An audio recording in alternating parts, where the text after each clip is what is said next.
But the Biden Justice Department are ignoring all of this precedent. They're ignoring 250 years of executive privilege because their goal is to get Trump, because they fear that they can't beat him on November 5th, 2024. Nathan Wade is clearly lying. They're clearly corrupt here. They've clearly violated their ethical responsibilities as lawyers and prosecutors. There must be accountability here. It's the strongest case they have is the obstruction case against Trump in Mar-a-Lago. But I would argue that there's no obstruction there because you can't obstruct justice for the investigation of non-crimes. All right, guys, huge week politically.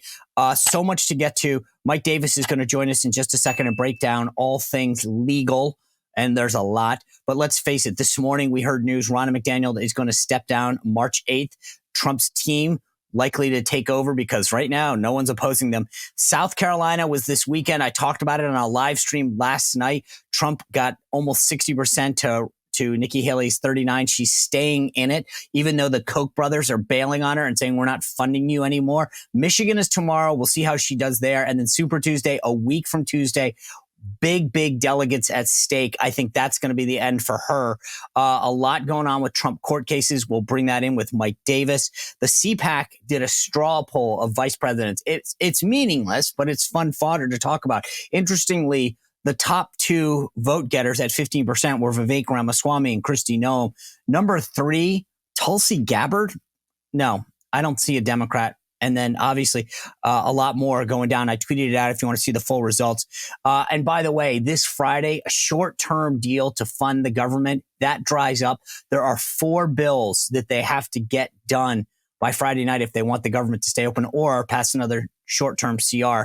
We got a lot of things to talk about this week. Morgan Ortagus will be here, Dave Rubin, Dr. Ben Carson. But today, Mike Davis of the Article 3 Project, he knows all things legal. He was the former chief counsel for nominations at the Senate Judiciary Committee.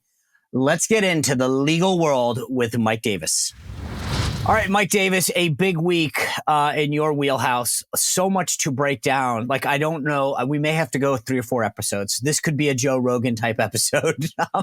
Unfortunately, the first, if you're watching it, they only give us an hour. Bill O'Reilly, he likes to get his hour in too. So we're going to cover a lot of topics. I want to start with this IVF ruling out of Alabama. The first thing I want to understand is just, if a court in Alabama rules, the way that the media is portraying this is that it affects everybody. How does a ruling in Alabama affect someone like me here in Virginia or somebody in California or Rhode Island? It's not. It's not going to control anyone outside of Alabama. This precedent is binding in Alabama. And what the Alabama court held is that if you have these embryos, these unborn babies from IVF, you need to figure out how to handle them, whether it's keeping them frozen embryos or just not discarding them, because the Alabama court held that they're life and they are life. And, that's you have to deal with life appropriately. Right. So it's not outlawing IVF, which is what some of these folks in the media are claiming.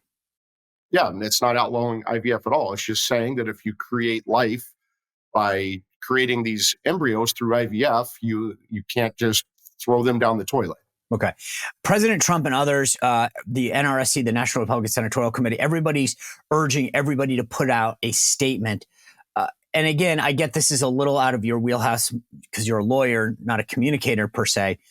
But isn't this sort of people reacting more to the media than necessarily the legal piece of it?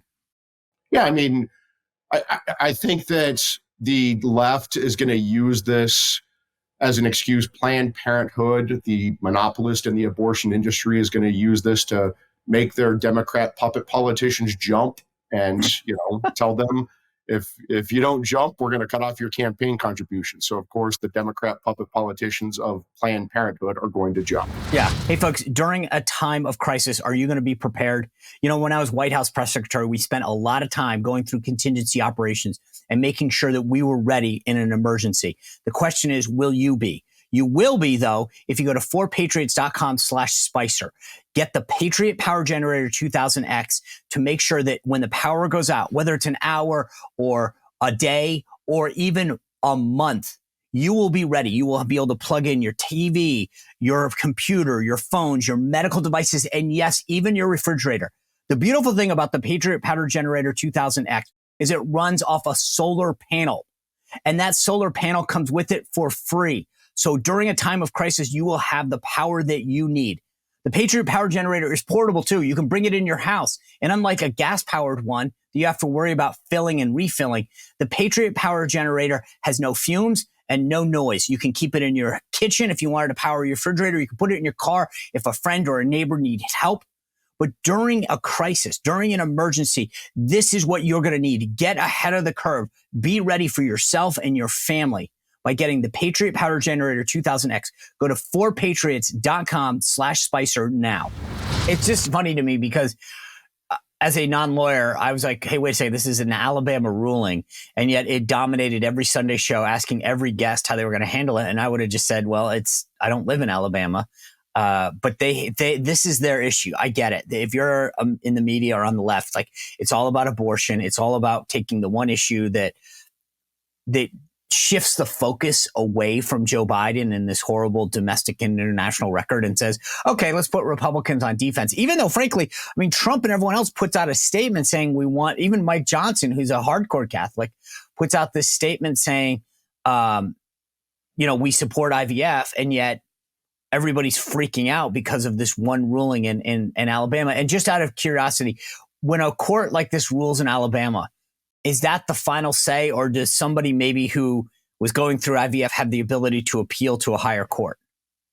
You could go from the Alabama Supreme Court to the U.S. Supreme Court, but I would say this, there's not a constitutional right to have an abortion. These decisions are going to be made by the states. It's our federalist system. If you don't like the laws of Alabama, move to a different state. Remember, in the last election, we saw Democrats win in the deepest of red states like Kansas and Kentucky over the issue of abortion. So this is a decision that should be made by voters in their states through their elected representatives and through their courts. And that's what happened in Alabama. And that's the way our federalist system works.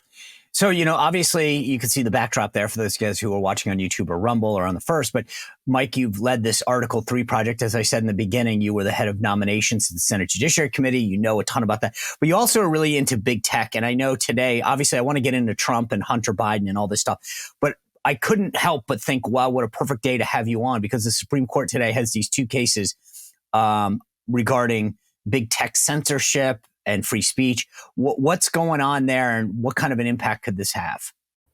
Well, I guess the issue is whether states can outlaw social discrimination, viewpoint discrimination on social media platforms. We saw some conservative states say that it's not fair. You have these government-sponsored monopolists, Google, Amazon, Facebook, and Apple, the big tech monopolists. They get antitrust amnesty, or they did for many, many years. They get Section 230 immunity, which is government-sponsored speech. And the states are saying that you can't discriminate against conservatives and Christians and others with whom you disagree on these platforms. And so the big tech platforms have sued and said that these states are violating the platform's First Amendment rights. So that's going to be decided by the Supreme Court with oral argument today. I imagine that this will be a decision that comes out towards the end of June, at the end of their term, because it's probably going to be a controversial, divided decision. But it's very interesting. What's the limiting principle here for these big tech platforms? If a state can't outlaw viewpoint discrimination based upon First Amendment grounds, can a state outlaw racial discrimination in these private companies? Can a state outlaw gender discrimination in these private companies? Where does this end? Right. And I think the other thing that's interesting is, I know like Utah and a couple other states have tried to limit how old you can be to get on them, right? Same way that they would do with maybe something else, another, everything from amusement parks. It says you have to be this tall. I don't know that that's always a state law, but my point is they get involved in age issues all the time. And so I don't know that this is directly related to this case, but it seems to me that it's a states' rights type of case that gives the states the ability to come in and say, we have the authority and the obligation maybe to look after the welfare of our citizens. Yeah, I mean, like I said, the people who are trying to protect big tech here are going to open up a Pandora's box with states not being able to enforce their discrimination laws outside of the social media viewpoint discrimination context. If I hypothetically the states were to prevail in this, would this be something, I always think like in cars, you have the California emissions and a lot of times car makers will do things because it's like, well, if we're going to have to do this for California, we might as well do it for, the rest of the country. And I know like in the case of books, textbooks, Texas is like the largest purchaser of books. And so a lot of times the textbook companies will say, well, if Texas is making us do this with respect to these books, we might as well just do it for the rest of the country, right? If big tech has to follow the laws of California and Texas, Florida and Texas, where they were sued, if the states were to prevail, do you think that the social media companies would just make these adjustments nationwide, or would they try to just tailor them to those states? I'm not, you're saying is there going to be like a California admissions standard that they use for social media? But the problem is that these social media platforms can geolocate their users, right? Okay. They know exactly where their users are. And they do this now in various countries. If you're in a country that doesn't allow certain things on their platforms, they block them. The social media companies will block those things on those platforms when you're in those countries. They know where your location is. I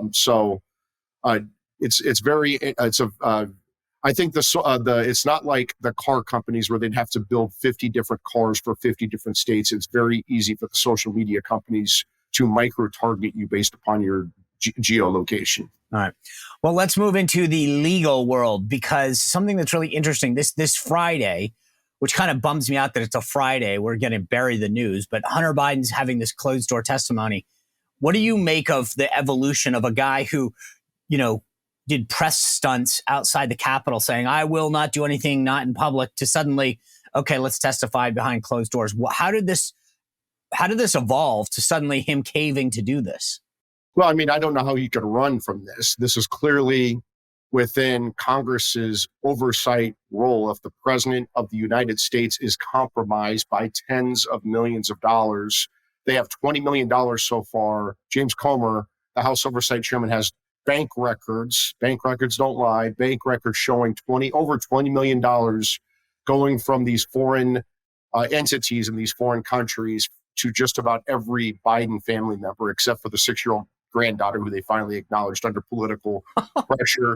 And you have to wonder, what were the Bidens selling for $20 million? Was it Hunter's artwork? Was it Joe Biden's brains? I mean, what the hell were the Bidens selling other than Joe Biden as the brand and public corruption? The thing that blows me away, right, is I know you're joking about this, but you're right. Who was it? Hunter's wife or Jim's kids or whatever. Everyone's getting money. And no one in the media says, doesn't that seem a little fishy that like the kids and everyone else is getting payrolled by these Chinese companies? And no one says, gosh, what's it for? Maybe that's an obvious question. I mean, this is obviously a bribery scheme. It's obviously a foreign corruption scheme. You're dealing with bribery statutes. You're dealing with disclosure statutes. You're dealing with the Foreign Corrupt Practices Act. There is no explanation, no good explanation for why over $20 million went to almost every Biden, right? This is amazing. They're not selling anything. The whole thing to me, I get it's like sometimes when you're watching a movie and they're joking, they're like, you can see the blood coming from like a door, and they're like, I don't know, maybe that could be an answer, and we should. But it's so blatantly obvious what's going on here, and yet everyone in the media goes, well, there's no evidence, and it's like, what are you talking about? This company is paying them off, and to people who admit that they didn't do anything, and no one seems interested. And yet during the Trump administration, it was like, okay, Don had a coffee at a place where 2 Russian dudes had a coffee the week before. They probably left a note, and that note was there was this attempt to make everything nefarious and horrible. And yet here we have literally a money trail, and everyone's like, yeah, I don't see what you're seeing here. Yeah. Remember what the Democrats did to President Trump? It was the Obama administration, the Obama General Services Administration that leased the old post office building in Washington, D.C., which was a rundown rat hole dump. Yeah. And Trump turned it into one of the best hotels in the world. And the Democrats said that this was somehow corruption, that President Trump got this General Service Administration contract from the Obama administration long before he was president, became the president. Somehow that's corruption. Trump ended up selling his hotel to the Waldorf Astoria for a tremendous profit because he actually built things. He built real estate. He sold real estate. He actually built a real estate empire. What's the Biden's family business? It's corruption. They're selling America's secret. They're selling access to these foreign countries. They're doing this corruptly, illegally. All right, folks, if you're a longtime watcher of the show, you know about my friend Leo Grillo. He rescued a Doberman years ago, named the dog Delta. Delta stands for dedication and everlasting love to animals. That was the beginning of what became Delta Rescue. DeltaRescue.org is where you can see the videos of the great work that they're doing. They provide nutrition, veterinarian care to allow animals to roam free in their sanctuary. Not a shelter. It's a no-kill, the largest no-kill sanctuary in the world. These animals can roam free. They have a home for life because of the work that Leo Grillo has done. And he needs our help. It's through our contributions, $5, $10, $100, $1,000, whatever you can spare, to make sure that Delta Rescue can provide these services. But more than that, if you go on the website, deltarescue.org, you can see the videos, but you can also see the estate planning kit. And if you're an animal lover like I am, you've rescued a dog, a cat, whatever, you can go on this estate planning kit and make it part of your enduring mission so that Leo's dream continues for life and that these animals will always have a place to get the care that they need. Please go to deltarescue.org, check out that estate planning kit and see if you can help. So this is so off topic, but I got to tell you this story because I think it's funny. So back in the late 90s, 97 to 2000, maybe a little somewhere in there, there was a charitable organization that I belonged to. And we had a New Year's gala every year to raise money for a particular charity, and it would rotate, whatever, that doesn't matter. And we would rent out the old post office. To your point about this being this ratty old place, it had in the basement this food court, and it literally, to your description, was spot on. We would rent it out and throw parties there. And I have this picture of the board of this charity organization standing on the steps that go down if you've ever been in the hotel. And I'm touring the hotel prior to it being open with then candidate Trump. And we're walking around and I said, man, this is beautiful what you've done to the place. You know, I used to rent this place out on New Year's for this party. It was just, and he's looking at me like, and I just realized, okay, shut up, Sean. Like, but it really was this ratty old place that we got a deal on to throw a charity event on New Year's, because it had a food court in the basement that was seedy. And by the way, the Waldorf Astoria, there's a story, I think it's in This Morning, they're losing a ton of money. Trump made that great, made money, and yet it just shows that these guys will go after him for nothing. But he really did, A, make it great, and B, realized how to make money out of it when no one else could. It's the same thing like that rink in New York City, the Waldorf or the Walden rink or whatever it's called, that he came in, fixed, and made it successful. These guys get so pissed that he actually knows how to do business. It's totally off topic, but I thought I'd share that with you. But here's my question for you, or my theory on the Hunter Biden thing, and I want to get your take on this. See, I think that they watched Peter Navarro, the DOJ. They're sentencing Peter Navarro for not complying with the January 6th unselect ridiculous committee, and they're sending him to jail. Okay. So tell me if my theory makes any sense to you. And I think what started to happen is that Abby Lowell, who is Hunter Biden's attorney, realized, oh boy, they're sending Peter Navarro to jail for this ridiculous thing on January 6th committee. If we don't comply with an actual legitimate committee in Congress, how's DOJ not going to be able, they're going to have to do something with this. It's going to put Daddy Biden in a very difficult position because he keeps saying, he's publicly said you have to comply with subpoenas. And so how is Joe Biden and his DOJ going to deal with his own son when they were very, very supportive of going after people like Peter Navarro and Steve Bannon? Yeah, I mean, that's how the justice system should work. And maybe that factored into their calculation. But I actually think President Biden is going to pardon Hunter and pardon James, his brother, and pardon every Biden family member, pardon himself before he leaves office on January 20th, 2025 before President Trump is sworn in. But you're right, it creates a political problem for Joe Biden before the presidential election on November 5th of this year, that Joe Biden and his Biden Justice Department are going after not only Peter Navarro, but Steve Bannon, two top presidential advisors. Peter Navarro, as you know, Sean, was the trade director, a very senior advisor. Bannon was the counselor to the president, and then he was an outside presidential advisor. Executive privilege applies to both presidential advisors inside the White House and outside the White House. There's a clear Office of Legal Counsel, or OLC, legal opinion on this at the Justice Department. But the Biden Justice Department, Joe Biden and Merrick Garland and the Biden Justice Department, are ignoring all of this precedent. They're ignoring 250 years of executive privilege because their goal is to get Trump, because they fear that they can't beat him on November 5th, 2024. So they just want to impeach him and indict him and imprison him and bankrupt him and silence him and disqualify him. And that's all going to backfire. And we're going to see President Trump back in the White House on January 20th, 2025, just as we predicted at the Article 3 project for the last 20 months when we've defended Trump since day one. Oh, yeah. By the way, it's funny. I mean, I know that from at least the stuff that I read and the people I talk to, he has been very laudatory towards you and the Article 3 project for the work that you've done and for your personal comments. And I know you and I have talked about this before, so I won't waste time asking. But your name still keeps getting floated as like a top person because he recognizes the talent that you are, the insight that you bring, and also the work that you've been doing. So I'll leave it at that because I know you and I have talked about this before. Let me just kind of put a pin in the Hunter Biden thing, because was it like a week ago, this FBI informant recanted and now they're prosecuting him. And the case was that he was critical to this impeachment of Joe Biden. When we think about the Hunter Biden testimony this Friday, how critical is it to making the case for impeachment? Because I didn't see anything bombshell come out of the Jim Biden testimony, which I don't think is crazy to expect because the guy's going to plead the fifth or obfuscate like they've always done.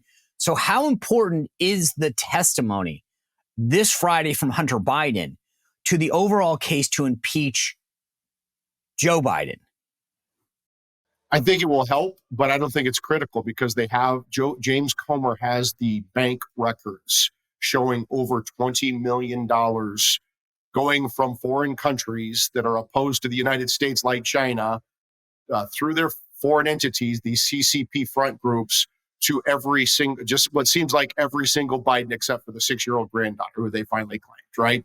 You can't explain that. That is the only explanation for that is corruption. It is clear family corruption on a massive scale. The president of the United States is compromised by these corrupt foreign payments and their cover-up. And you cannot have a compromised president of the United States. And people say, well, he took this money before he's president, so it's not impeachable. That is a stupid argument, because that would mean you could not get rid of a compromised president of the United States based upon taking foreign bribes and other corruption before he became president. If you're looking to secure your financial future, there's no better place than talking to my friends at Bishop Gold Group. If you go to bishopgoldgroup.com/Sean, S-E-A-N, for those of you who don't know how to spell it correctly, you can find out what Bishop Gold Group can do to help you with an old IRA, a 401k, or just to start your journey with precious metals and make an additional investment. I've done it. I called them. I had a conversation with them. If you want to call because you don't want to go online, dial 844-984-1616. Tell them that Sean sent you. You get a free promotional gift with that call, or going online, bishopgoldgroup.com/Sean, right? This is where you can begin your journey and expand your investment portfolio to include precious metals. Like I said, I did it. You get hit up all the time. I know it. I see the commercials for this group or that group. But the folks at Bishop Gold Group are the people that I trust, the people that when I invested in precious metals, I called them. I had a discussion about what was best for me that met my needs. You can do the same. Go to bishopgoldgroup.com/Sean and begin your journey like I did with precious metals as part of your investment portfolio. All right, let's break down some of these Trump cases. The Fani Willis thing in Georgia. Can you explain to the audience, like, we were captive. I shouldn't. We were. I was captivated last week on cable television with this Nathan Wade testimony versus Fonnie Willis. How much cash they used. I mean, I felt like we were back in the O.J. Simpson days. I used to remember just sitting there. I had a television on my desk when I was a low-level staffer working in the Senate, and we would just sit there and watch the O.J. Simpson trial play out. And I haven't had any experience like it since then. When I'm sitting there watching this, like her talk about how much cash she keeps in her wallet, and how she paid him, and what black people do with their money versus white people, and men versus women. I mean, the whole thing to me was somewhat silly, but also very intriguing. Break down for me what it meant legally. Well, think about the allegations against Fannie Willis. She hired her secret boyfriend, who's not qualified, to be the special prosecutor to prosecute a former president and likely future president, along with 18 others, including his supporters and aides and lawyers. She paid him $250 an hour out of Fulton County taxpayer money, including federal COVID funds that Fulton County has gotten. She's paid him over $700,000 or nearly $700,000 in counting. And she forgot to tell everyone it was her boyfriend. And then she lied about. Do you think that's a big deal? Just because you're sleeping with the person, they're your boyfriend. You think you really have to disclose that? Well, I mean, it's a clear conflict of interest legally and ethically. But here's the bigger problem. She took illegal kickbacks from her boyfriends, who she paid $250 an hour, $700,000 in counting, to bring this bogus RICO lawsuit based upon a bogus legal theory against the political opponent of the ruling regime. And she paid Nathan Wade to go meet with the Biden White House, including the Biden White House counsel, before she brought this unprecedented indictment. And so she has an illegal financial stake in this criminal prosecution. As a prosecutor, you cannot have a criminal stake in the criminal prosecution because you don't want to incentivize prosecutors financially to bring bogus RICO charges with 18 defendants. That's going to cost the taxpayers a lot of money and create a financial incentive to go after someone and imprison them to line your pockets. And so that is absolutely illegal. She should be disqualified from this case. Clearly, this case should get dismissed, and they should bring in a new prosecutor to evaluate whether to rebring these charges. They need to not only disqualify Fannie Willis and Nathan Wade, but they need to disqualify the entire Fulton County DA's office. Here's a problem. Fannie Willis lied to several courts, right? Nathan Wade lied to several courts. Nathan Wade submitted a false affidavit perjury to the divorce court, and then Fannie Willis took that affidavit and submitted it in response to co-defendant Mike Roman's motion to dismiss. And so you have Nathan Wade lying to the divorce court, and then Fannie Willis, Nathan Wade, and then they got 8 other attorneys in the Fulton County's office to sign on to this brief where Nathan Wade and Fannie Willis knew that they were lying and got these 8 attorneys in their office to put their careers on the line by submitting this false affidavit to the court in the Trump proceeding. And so they've committed perjury several times. It's subornation of perjury. It's obstruction of justice. It's, that you have gift ban violations. You have bribery problems, bribery allegations. There's no question that Governor Brian Kemp down in Georgia and Attorney General Chris Carr down in Georgia must open a criminal probe on Fannie Willis, because they've clearly violated the law, and they've clearly done it in the most dangerous way, which is to weaponize the justice system against the leading presidential candidate and his supporters. That is like third world Marxist hellhole banana republic tactics, and that can't stand in this country. So Governor Kemp and Attorney General Chris Carr, who are cowards and hate Trump, may actually have to do their jobs. So let me just ask you, when I was watching this whole thing play out, I saw Fonnie Willis testify, I saw Nathan Wade testify. There's the judge that was sitting there, right? And then there was like, I don't know, 5 to 8 defendants, if you will, all these people. How does this play out? Does the judge just make a ruling and says that Fonnie Willis is removed, or like what's the procedure and the timeline moving forward as far as how does that play out? You mentioned for example, that she should be removed from the case. Does the judge rule on that? Or what is the judge actually ruling on? And then how does that all go forward? If this judge is actually doing his job, he would disqualify Fannie Willis. He would disqualify Nathan Wade. He would disqualify the entire Fulton County DA office. He would dismiss the case, and he would allow Georgia. There's a commission they have on prosecutors.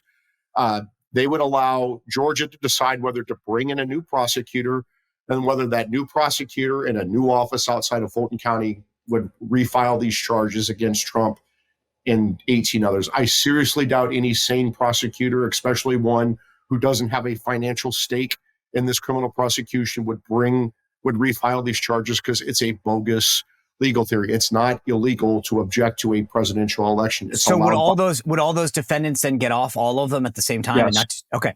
And yes, so including the ones who have pled guilty. This is a corrupt prosecution. Those would all go away. All those charges would go away. So the Jenna Ellis's and whomever, like all those people. That's what should happen. But here's the problem, Sean. You have this very young judge who is a Kemp appointee. He worked for Fannie Willis before in a prior job. He donated $150 to Fannie Willis's Fulton County DA campaign. What? And he looked intimidated at that hearing. Even when Fannie Willis was dominating that hearing and running her big, loud mouth, he would not even look at her when he gently chided her to stop, stop being in contempt of court and shut your mouth and let the judge. See, I didn't realize that. Okay. So two things. One, when do we expect him to rule? Because it just seemed to me that this didn't. I don't know. I felt like if it's just the judge, why didn't he just take a day and say, okay, here's my ruling? But secondly, knowing what you just told me, which is holy smokes, what would be the opposite? He says, I didn't see a problem that can move forward.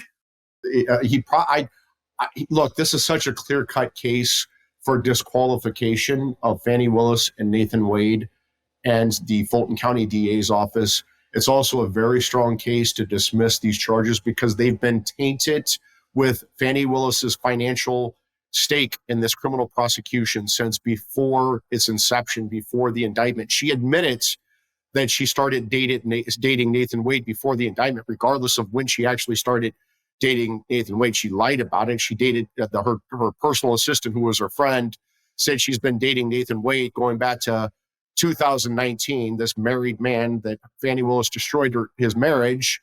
And there's evidence, there's cell phone data showing that Nathan Wade went to Fannie Willis's house many, many, many times in 2021. There's cell phone evidence of like 12,000 text messages and 2,000 phone calls in the first 11 months of 2021 before Fannie Willis testified she started dating Nathan Wade in November of 21. She's clearly lying. Nathan Wade is clearly lying. They're clearly corrupt here. They've clearly violated their ethical responsibilities as lawyers and prosecutors, and they violated criminal law. There must be accountability here, and it needs to come from this Kemp judge or Governor Kemp or Attorney General Chris Carr. Look, if they let Fannie Willis and Nathan Wade skate by with these crimes, then they are playing into this two systems of justice run by Democrats and their uniparty Republican enablers. So let me just ask what I asked a minute ago. When do you expect a ruling? Whenever this judge rules. I mean, I think he has to rule before the case can proceed because there's clearly due process, including federal due process violations with Fannie Willis having a financial stake in a criminal prosecution. You can't get more corrupt than that as a criminal prosecutor.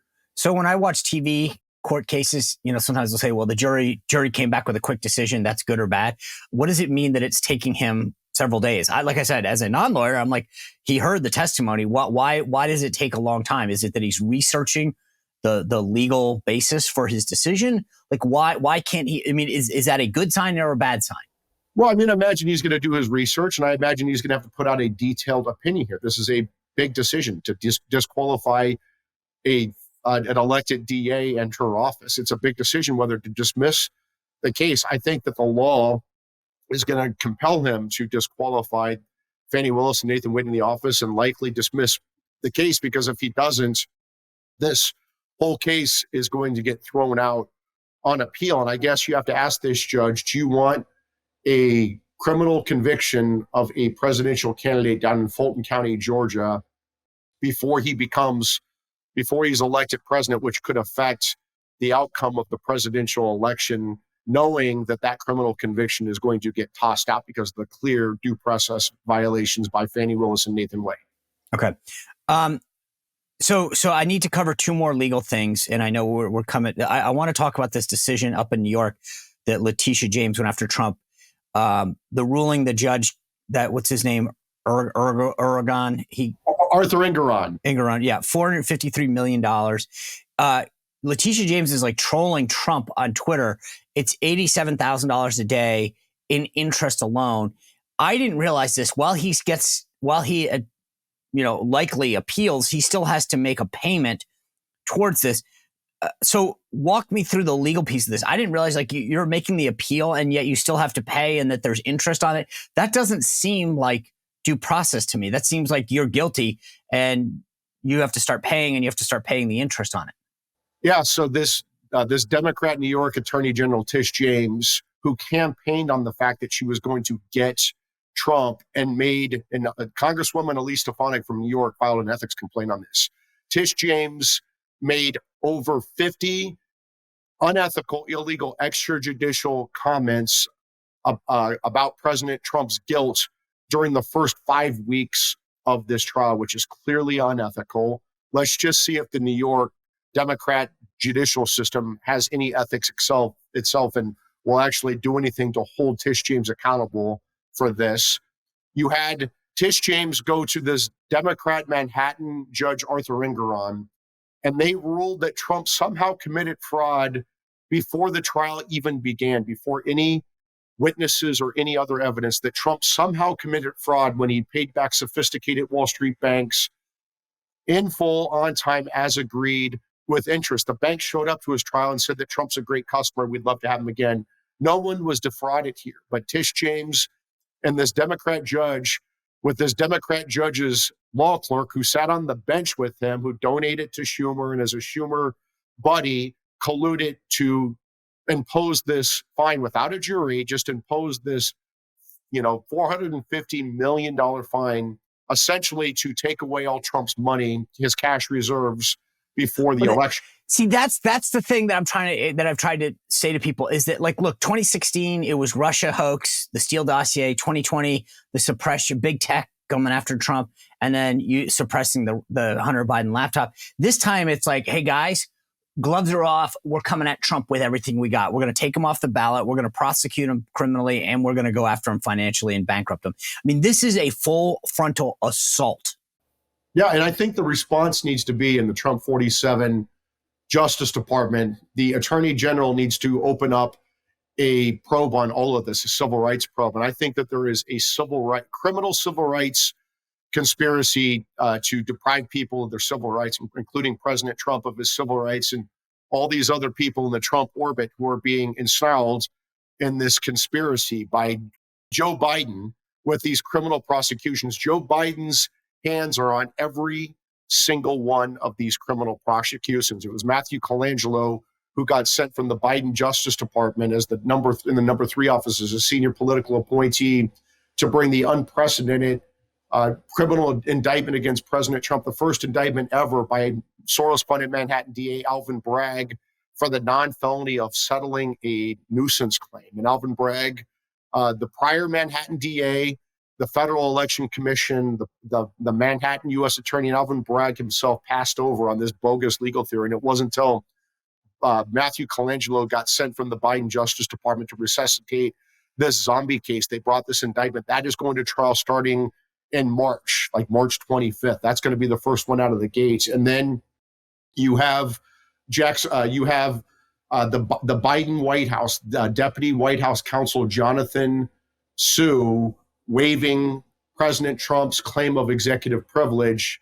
President Biden waived President Trump's claim of executive privilege with the National Archives, which led to the unprecedented, unnecessary, and unlawful home raid on President Trump for presidential records he's allowed to have under the Presidential Records Act. And that led to Jack Smith and Jack Smith's indictment in Mar-a-Lago and the January 6th indictment. And then you have Nathan Wade billing the Fulton County DA's office $250 an hour for his meetings with the Biden White House, including the Biden White House counsel, before Fani Willis's indictment of President Trump. So this is lawfare, and it's being coordinated, organized by President Biden and the Biden White House. And it shouldn't surprise you, because remember, it was Biden who leaked to friendly reporters that he's mad at Merrick Garland for being too much of a professor and not going after Trump. And then lo and behold, we started to see these raids and these indictments against President Trump. You know, it's funny. Every once in a while in the comments, after like tonight on YouTube, right? I'll look at the comments from this video and people would say, Sean, why do you keep sucking up to President Trump? And I'm like, first of all, this has nothing to do with Trump. This has to do with the rule of law. This has to do with the Constitution. If you don't see, like you can, and no, people will be like, he's done this. He's been his whole life. This isn't about your whole life. That's when you go up to the pearly gates and meet St. Peter and you're accountable to him and to God. This is not how our legal system works. So you get to prosecute someone because you don't like them. He didn't commit something. This is like blatant lawfare. I have two more things that I want to ask you about. So in like a minute. One of the big things, like we saw yesterday or Saturday night and tomorrow's Michigan, that Nikki Haley's staying in the race. And one of the big theories that the media makes is, well, in case something happens to Trump, like he gets convicted. Based on the cases that exist right now, take the political piece out of this for a second. Just answer me this question. What is the likelihood that Trump gets convicted of any case before the convention? And if so, which one?